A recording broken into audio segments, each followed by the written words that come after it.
Bhajanlal cabinet की बैठक आज दोपहर 12 बजे कैबिनेट की बैठक दोपहर 12:30 बजे होगी। मंत्री परिषद की बैठक, विधायी कार्यों का अनुमोदन होगा। देखिए, बेहद महत्वपूर्ण जानकारी आप तक पहुंचा रहे हैं, हर किसी की नजर भी इस पर टिकी हुई है।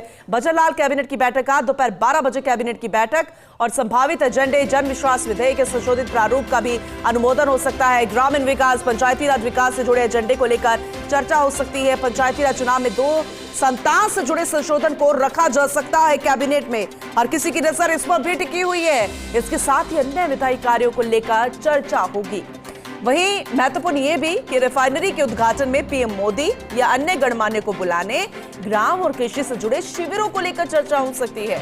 ऊर्जा और चिकित्सा से जुड़े बिंदुओं को लेकर विचार किया जा सकता है। यह बेहद महत्वपूर्ण जानकारी आप तक पहुंचा रहे हैं। और दिल्ली दौरे पर थे मुख्यमंत्री भजनलाल शर्मा और वापस जब अपने प्रदेश आए हैं तो आते ही कैबिनेट की बैठक, और ये बेहद महत्वपूर्ण क्योंकि मुख्य एजेंडे जो हैं उस पर चर्चा की जा सकती है। उसके बाद सत्र भी शुरू हो जाएगा। ये बजट सत्र है, बजट पेश होना है, ये भी बेहद महत्वपूर्ण है। और इससे पहले विधायी कार्यों को लेकर चर्चा होगी और ये कैबिनेट की बैठक कई मायनों में खास मानी जा रही है। जो एजेंडे हैं, जो विधायी कार्य हैं और जो महत्वपूर्ण जानकारी यहाँ पर दी जाएगी तमाम दिग्गजों को, पार्टी के दिग्गजों को, वो भी बेहद खास होगी। कैबिनेट काबीना जो मंत्री हैं उन तक इंफॉर्मेशन दी जाएगी कि कार्य योजना के अनुरूप कितना काम हुआ है, आगे कैसे इसके विकास के दायरे को बढ़ाना है। जो कैबिनेट के संभावित एजेंडे होंगे उस पर भी चर्चा होगी और विधायी कार्यों पर भी चर्चा, संशोधित प्रारूप का अनुमोदन भी किया जा सकता है। इसके अलावा ग्रामीण विकास, पंचायती राज विकास, पंचायती राज चुनाव में 2 संतान से जुड़े संशोधन को लेकर भी विचार विमर्श किया जा सकता है।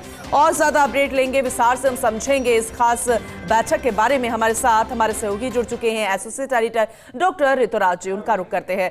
ऋतुराज जी, गुड मॉर्निंग। ये बेहद महत्वपूर्ण बैठक है और हर किसी की नजर पे टिकी हुई है। बेहद महत्वपूर्ण एजेंडे जिस पर चर्चा होगी और बहुत कुछ खास रहेगा, लेकिन आपसे हम डिटेल में समझना चाहेंगे।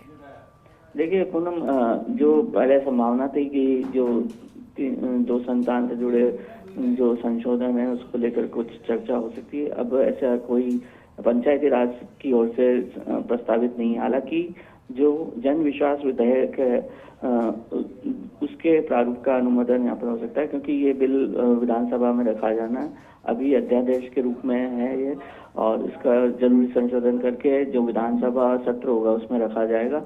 जो विधायी कार्य हैं वो भी अभी तक प्रॉपर व्यवस्थित नहीं हो पाए हैं और इसको लेकर हालांकि विचार विमर्श किया जा सकता है कि विधानसभा सत्र से पहले किस तरह से तैयारी रहेगी। राज्यपाल का अभिभाषण होगा, उसके प्रारूप का यहाँ पर विचार विमर्श किया जा सकता है। साथ ही जो ग्राम की तैयारियां हैं उसको लेकर यहाँ पर संभावना है। वहीं बहुत जल्द रिफाइनरी का उद्घाटन संभावित है।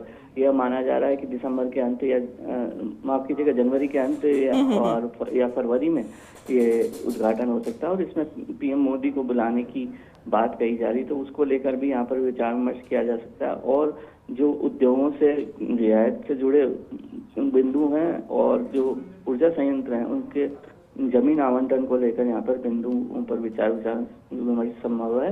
साथ ही साथ जो कर्मचारियों की सेवा नियम में संशोधन के जो जरूरी प्रस्ताव हैं उन पर अनुमोदन संभव है। उच्च शिक्षा में नामकरण से जुड़े बिंदुओं को लेकर भी विचार यहाँ पर संभव है।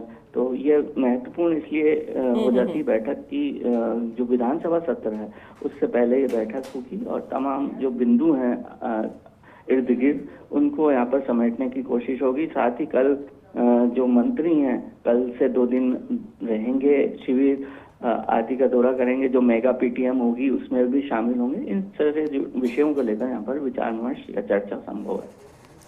चलिए ठीक है, आगे भी आपसे जानकारी लेते रहेंगे। जैसे ही यह बैठक शुरू होगी फिर क्या निचोड़ इसका निकला वो भी जानना उतना ही जरूरी होगा। फिलहाल बहुत शुक्रिया विस्तृत अपडेट देने के लिए आपका।